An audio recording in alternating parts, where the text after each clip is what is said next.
আজ থেকে শপথ করলাম যতদিন বাইসে আছি ততদিন আমলিক করুক। শেখ হাসিনা আসবে দেশে আপনার ওই টর্নেডো, ভূমিকম্প আর সুনামির বেশি 100 কোটি টাকা দিল আমরা নৌকার বাইরে ভোট দিব না যতদিন বাইসে আছি। আর নৌকা মার্কা যদি না থাকে তাহলে আমরা কেন্দ্রই যাবো না, কারণ আমরা নৌকারে ভালোবাসি। আপনার এই যে বর্তমানে তো শিক্ষা ব্যবস্থা এটা নাই, একদম শেষ করে দিছে। এখনকার ছাত্রকে স্লোগান হচ্ছে একটা কি, আসো রাজুতে আসো, রাজুতে আসো, হ্যাঁ রাস্তা ব্লকেট করো, ওই সেই মানুষের বিষাক্ত করে লেছে। তো এই ছাত্রকে পক্ষ তো মানুষ নিব না ভাই। এই যে ডক্টর স্যার সলিমুল্লাহ স্যার একজন বিজ্ঞ লোক, একটা পুরস্কারে আসে ছাত্রকে পিছিয়ে যায় 3 দাঁড়ায় রয়েছে। তাইলে আপনারা যদি কন এটা স্বাধীনতা আর যদি বলেন যে এটা শিক্ষা, আমি মনে করি এই স্বাধীনতার চেয়ে পরাধীনতা বহুত ভালো। ঠিক আছে, আমি মনে করি এই শিক্ষা প্রতিষ্ঠানটা চিরতরে বন্ধ ঘোষণা করিয়া এই জায়গায় গরু পালন করা বহুত ভালো, দেশের অর্থনৈতিকভাবে অনেক লাভবান হইব। আর ছাত্ররা এই বিশ্ববিদ্যালয়ে পড়ালেখা না করিয়া গরু পালন করতে কন আরো অনেক ভালো হইব।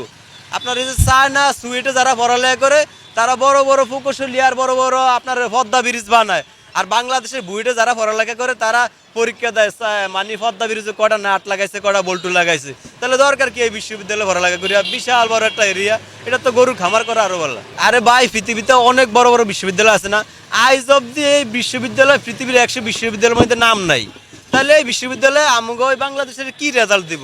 দরকার কি খরচের সরকারের হাজার হাজার কোটি টাকা খরচ করে কি লাভ হয়? কোনো লাভ তো হয় না, শুধু লস বলতে আপনার এই যে উচিত আছিল এই বাংলাদেশের মতো একটা বড় ভার্সিটি থেকে প্রতি মাসে একজন বিজ্ঞানী তৈরি হওয়া, কিন্তু এই বিশ্ববিদ্যালয় থেকে প্রত্যেকটা মাসে একটা একটা লাশ উপহার দেয়। এই বিশ্ববিদ্যালয় এই বাংলাদেশের কি উপহার দিব, এটা কি মানুষ বোঝে না? এই আন্দোলনে যে ক্ষতি হয়েছে এইটাই হাসা, মানুষ এখন এই কথাগুলো খায় না। আপনার এই যে আমলিক তো অনকা ফাইলি টুকায়, এই তো আমলিক নাই ঘরে ঘরে। আজ থেকে শপথ করলাম যতদিন বাইসে আছি ততদিন আমলিক করুম, আরো ফুল স্পিডে।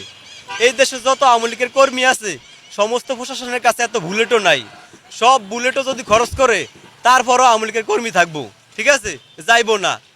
শেখ হাসিনা তো শেখ মুজিবের মাইয়া, Hasina made in Japan. Sheikh Hasina আসবে দেশে আপনার ওই টর্নেডো, ভূমিকম্প আর সুনামির বেশি, এটা শেখ মুজিবের মাইয়া। আমরা বিশ্বাস করি খুব তাড়াতাড়ি এই অমাবস্যার রাত কাটটা ঠিকই নতুন সূর্য উদয় হবে, আমরা বাংলাদেশে আবারও আমলিকের দেখুন, এটাই আমাদের আশার ভরসা।